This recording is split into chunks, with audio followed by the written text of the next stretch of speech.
하나님 말씀 시편 71편 14절부터 24절 말씀입니다.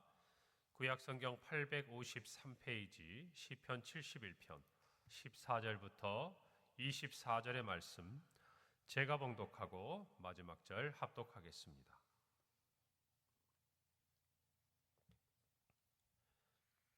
나는 항상 소망을 품고 주를 더욱 찬송하리이다. 내가 측량할 수 없는 주의 공의와 구원을 내 입으로 종일 전하리이다. 내가 주 여호와의 능하신 행적을 가지고 오겠사오며 주의 공의만 전하겠나이다.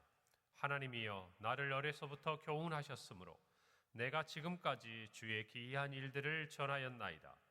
하나님이여, 내가 늙어 백발이 될 때에도 나를 버리지 마시며 내가 주의 힘을 후대에 전하고 주의 능력을 장래의 모든 사람에게 전하기까지 나를 버리지 마소서. 하나님이여, 주의 의가 또한 지극히 높으시니이다. 하나님이여, 주께서 큰 일을 행하셨사오니 누가 주와 같으리이까? 우리에게 여러 가지 심한 고난을 보이신 주께서 우리를 다시 살리시며 땅 깊은 곳에서 다시 이끌어 올리시리이다. 나를 더욱 창대하게 하시고 돌이키사 나를 위로하소서. 나의 하나님이여, 내가 또 비파로 주를 찬양하며 주의 성실을 찬양하리이다. 이스라엘의 거룩하신 주여, 내가 수금으로 주를 찬양하리이다. 내가 주를 찬양할 때에 나의 입술이 기뻐 외치며 주께서 속량하신 내 영혼이 즐거워하리이다. 함께 읽습니다. 나의 혀도 종일토록 주의 의를 작은 소리로 읊조리오리니 나를 모해하려 하던 자들이 수치와 무한을 당함이니이다. 아멘. 오늘 시편 71편 14절에서 시편의 기자는 이렇게 고백합니다. 나는 항상 소망을 품고 주를 더욱 찬송하리이다. 여러분, 시편 71편 1절은 어떻게 시작합니까? 여호와여, 내가 주께 피하오니 내가 영원히 수치를 당하게 하지 마소서. 시편 기자는 주의 의로우심에 기대어 자기가 하나님을 섬김으로 말미암아 당하는 이상한 고난에서 건져달라고, 나를 구원해달라고, 나를 수치로부터 벗어나게 해달라고 그렇게 기도하고 있습니다. 여러분, 오늘 이 14절에서 시편의 기자는 그 처지 가운데서 이렇게 하나님을 찬송합니다. 나는 항상 소망을 품고 주를 더욱 찬송하리이다. 어떤 상황에 있든지 매일매일 하나님을 향한 소망을 그는 놓지 않겠다라고 이야기합니다. 그의 주변은 어떻습니까? 그가 당하는 고난을 이상히 여기고 또 정말 악인과 또 불의한 자와 흉악한 자들이 그를 해하려고 하는 그 어렵고 힘든 위기의 순간 가운데서도 그가 놓지 않았던 것, 그가 붙들었던 것, 그가 소망했던 것, 바로 하나님을 향한 그의 소망이었다는 것이죠. 그가 그것을 항상이라고 표현하고 있는 것을 볼 때 이 항상이라는 단어는 매일매일 그리고 끊임없이 그는 하나님을 향한 소망을 붙들었다는 것입니다. 우리의 삶에도 여러 가지 힘들고 어려운 일들이 찾아오기 마련입니다. 그때마다 우리는 우리가 해야 할 가장 중요한 첫 번째, 하나님을 향한 소망을 항상 품어야 한다는 것이, 우리가 한번 하나님을 향한 소망을 가지고 변함없이 하나님을 바라보고 또 우리의 구원과 우리에게 주실 영광을 바라보고 나아가는 것, 흔들림 없이 붙들고 가야 합니다. 그러나 그렇게 하기 위해서 우리는 확인하고 또 확인해야 돼요. 매일매일 하나님께서 나의 소망이 되심을, 내 삶의 어떠한 순간에라도 하나님이 분명히 내 삶에 있어서 소망이심을 우리는 고백하고 또 고백해야 한다는 것입니다. 그렇게 할 때 하나님께서 우리에게 주신 그 영원한 소망이 우리로 하여금 오늘을 살아가게 하는 것이에요. 오늘 저와 여러분이 어떤 삶의 자리에 있는지 하나님은 아십니다. 그리고 그 삶의 자리에서 우리가 어떻게 하나님을 향해 소망을 품고 있는지도 하나님은 아시는 거예요. 오늘 이 새벽에 나온 우리는 어쩌면 삶의 일상 가운데서 하나님을 향한 이 소망을 놓지 않으려고 이 자리에 나오는지 몰라요. 내 삶은 힘들어도, 내 육체는 연약해도, 정말 내가 하나님 앞에 나올 수밖에 없는 수많은 여러 가지 기도가 여전히 우리 가운데 있음에도 불구하고 우리가 해야 될 첫 번째, 항상 하나님을 향한 소망을 품어야 한다는 것입니다. 할렐루야. 이 자리에 나온 여러분 모두 하나님이 여러분의 소망이 되심을 고백하십니까? 그렇다면 항상 매 순간 끊임없이 이것을 확인하시고 주님을 향한 우리의 마음을 늘 고백하기를 바랍니다. 그리고 이어서 시인은 이야기해요. 나는 항상 소망을 품고 주를 더욱 찬송하리이다. 더욱 찬송하리이다. 내 삶이 힘들고 어렵고 내 원수들이 나를 헤아려 하고 내가 이 땅 가운데서 정말 사람들에게 조롱을 당하는 어려운 순간 가운데 있을수록 나는 더욱 하나님을 찬양하겠다는, 여러분 이것이 우리 신앙의 고백이에요.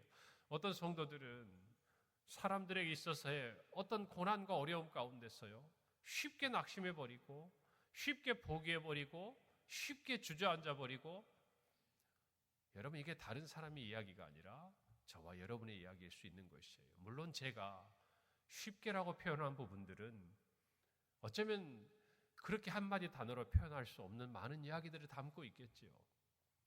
견디다가 참아보려고 애쓰다가 그럼에도 불구하고 우리의 마음이 어느 순간 무너지는 것들을 저와 여러분이 봅니다. 여러분 그러나 영적인 싸움에서는요 져서는 안 되는 거예요. 어떤 사람은 삶에 고난이 올수록 더욱 하나님을 소망하고 더욱 힘을 내고, 삶의 어려움이 찾아오고 역경이 찾아올수록 하나님 앞에 더 예배하고 더 기도의 자리에 나오고 더 찬송을 듣고 더 자기의 입술을 열어 하나님을 찬양하는 성도가 있는가 하면, 평안할 때는 하나님 앞에 나오고 예배하다가 정작 하나님의 은혜가 필요하고 하나님께 소망을 두어야 할 그 순간에는 마음이 무너져서 골방에 들어가서 동굴에 들어가서 하나님을 향하여 얼굴을 드는 것이 아니라 하나님을 향하여 등을 돌리고 앉아있는 안타까운 성도들이 있다는 것이, 사랑하는 성도들, 어떤 성도들이 그런 마음을 갖고 그런 태도를 갖습니까? 하나님의 구원을 체험하지 못한 사람이 그래요. 내 힘들고 어려운 삶에서 하나님이 나를 구원하시고 나를 일으키시고 나를 도와주신 것을 경험한 성도는요 하나님 앞에 더 매달립니다. 하나님 나를 구원해 주시라고, 나의 이 부끄러움을 피하게 해달라고, 나의 병든 육체를 하나님 치유해 달라고 히스기야가 벽을 향하여서 하나님께 내 생명을 살려달라고 기도하는 것처럼 힘들고 어려운 그 삶의 자리에서 하나님을 구원으로 삼고 하나님을 요새요 바위로 삼는 사람은요 고난보다 더한 하나님을 향한 믿음과 소망을 가지고 나아가는 법이에요. 오늘 우리의 삶을 한번 돌아봅시다. 우리는 어떻습니까? 내 삶에 어떤 고난이 찾아왔을 때 우리 어떻게 합니까? 오늘 이 시편의 기자처럼 항상 소망을 품고 주를 향해 주를 바라볼 뿐만 아니라 어려울수록 힘들수록 연약할수록 오히려 더욱 하나님을 찬양. 우리의 원수가 정말 우리를 넘어뜨리려고 우리의 삶에 고난을 주고 시험이 찾아오게 하고 또 역경 가운데로 우리를 던져놓고 이렇게 말할 거예요. 내가 견디나 보자. 마치 욥기에서 하나님께서 정말 욥이 지금 가지고 있는 형통을 잃어버리면 그가 하나님을 떠날 것이라고, 지금과 같이 하나님을 경외하지 않을 것이라고. 오늘 어쩌면 저와 여러분을 향해 우리의 원수가 그렇게 생각하고 행동하지 않겠습니까? 여러분 그러나 그때에 그 고난 가운데서 더 영적인 정말 전투력, 신앙 안에서의 믿음의 견고함을 가지고 이겨내는 성도들을 통해서 하나님은 당신의 구원을 나타내는 거예요. 할렐루야. 그래서 저와 여러분이 오늘 이 말씀처럼 오늘 이 한 절의 말씀을 오늘 마음에 새기세요. 나는 매일매일 하나님을 향한 소망을 놓지 않겠다. 그리고 내 삶에 어떠한 고난과 역경이 오더라도 그 역경이 더할수록 오히려 나는 그보다 더한 하나님을 향한 찬송으로 그 모든 것들을 이겨내리라. 여러분 이것이 우리의 믿음의 고백이 되어야 할 줄로 믿습니다. 여러분 오늘 시편 기자는 15절에 이렇게 말해요. 내가 측량할 수 없는 주의 공의와 구원을 내 입으로 종일 전하겠습니다. 16절 내가 주 여호와의 능하신 행적을 가지고 오겠사오며 주의 공의만 전하겠나이다. 비록 고난 가운데 사람들에게 조롱과 어려움을 당하고 있지만 그러나 그는 선포하고 있는 것이에요. 측량할 수 없는 주의 공의와 구원을 내 입으로 종일 전하겠습니다. 믿음이에요. 여호와의 능하신 행적을 가지고 오겠습니다. 주의 공의만 전하겠습니다. 그는 어제 말씀드린 대로 하나님의 공의에 기대어 있는 것이에요. 하나님의 의로우심에 기대어 있는 것이에요.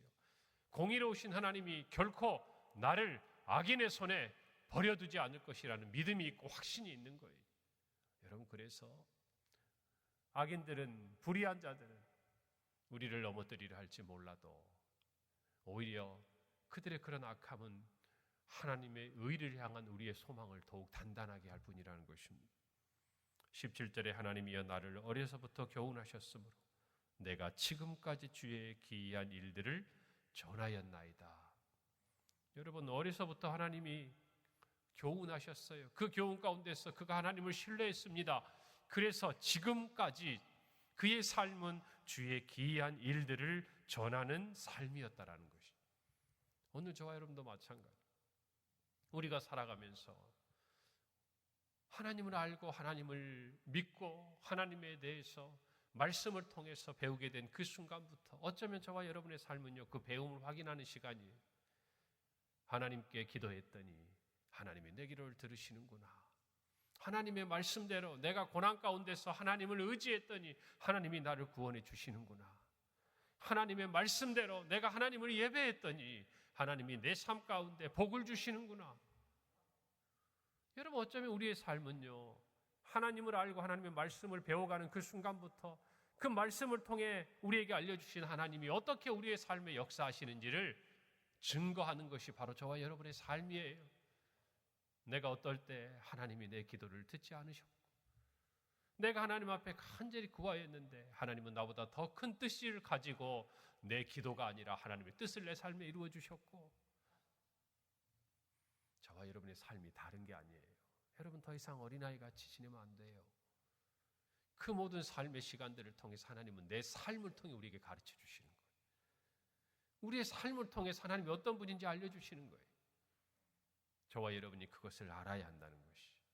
그래서 우리도 고백해야 돼요. 내가 하나님을 안 그 순간부터, 하나님이 하나님을 나에게 알려주신 그 순간부터 지금까지 하나님께서 내 삶에 기이한 일들을 행하셨습니다.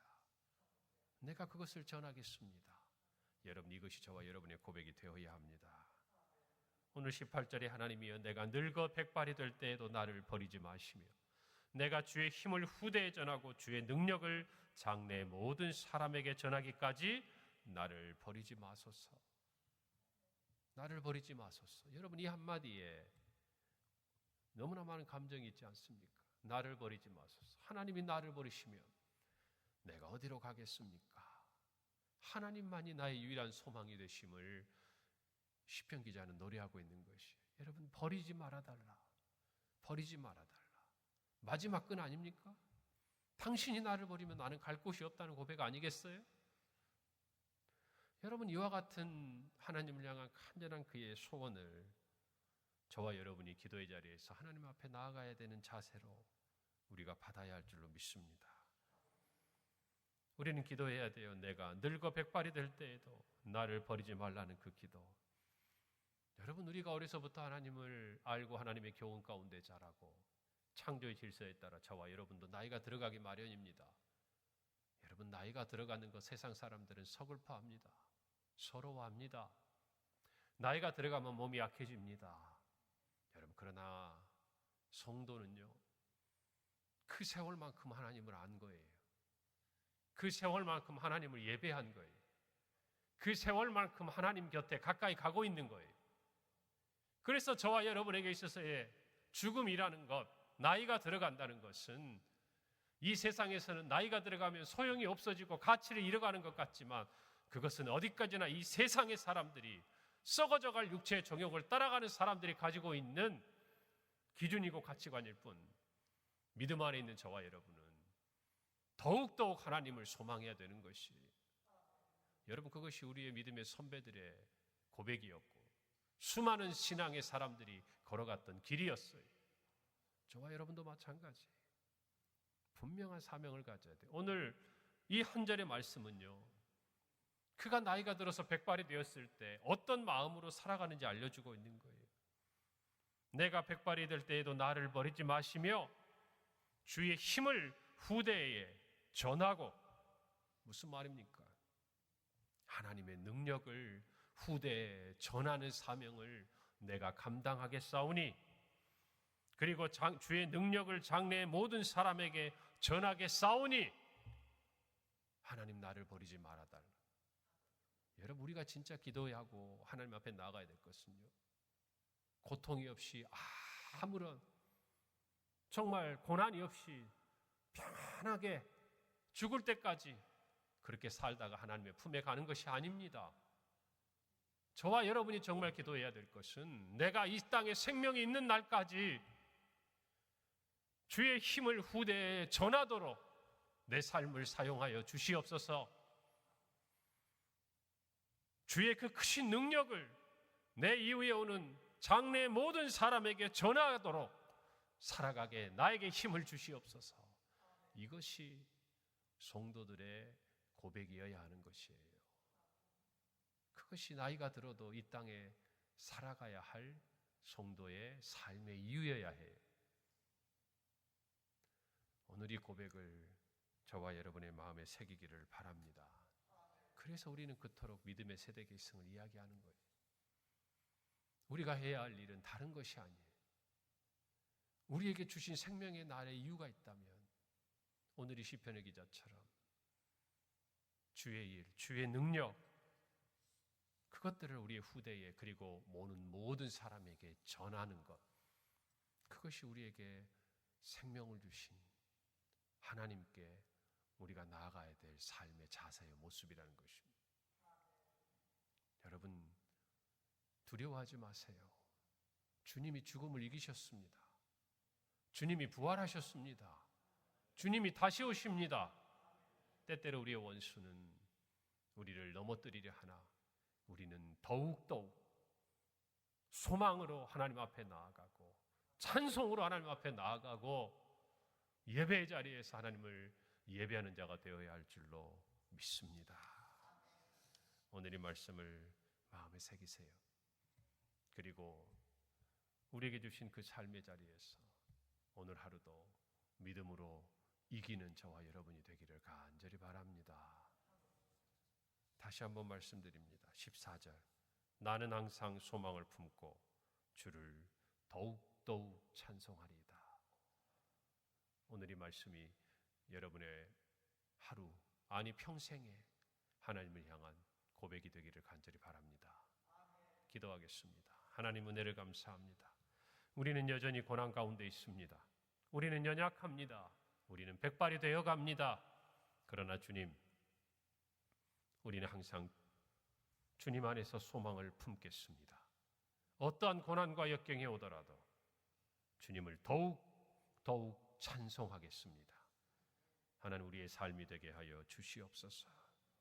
아버지 하나님, 내가 나이가 들어 백발이 될 때에도 주의 힘을 후대에 전하고 주의 능력을 장래의 모든 사람에게 전하겠사오니 주여, 나를 모든 고난과 우리 원수의 시험 앞에서 지키고 승리하게 하시며 믿음을 따라 살아가는 은혜를 허락하여 주시옵소서. 예수님의 이름으로 기도합니다. 아멘.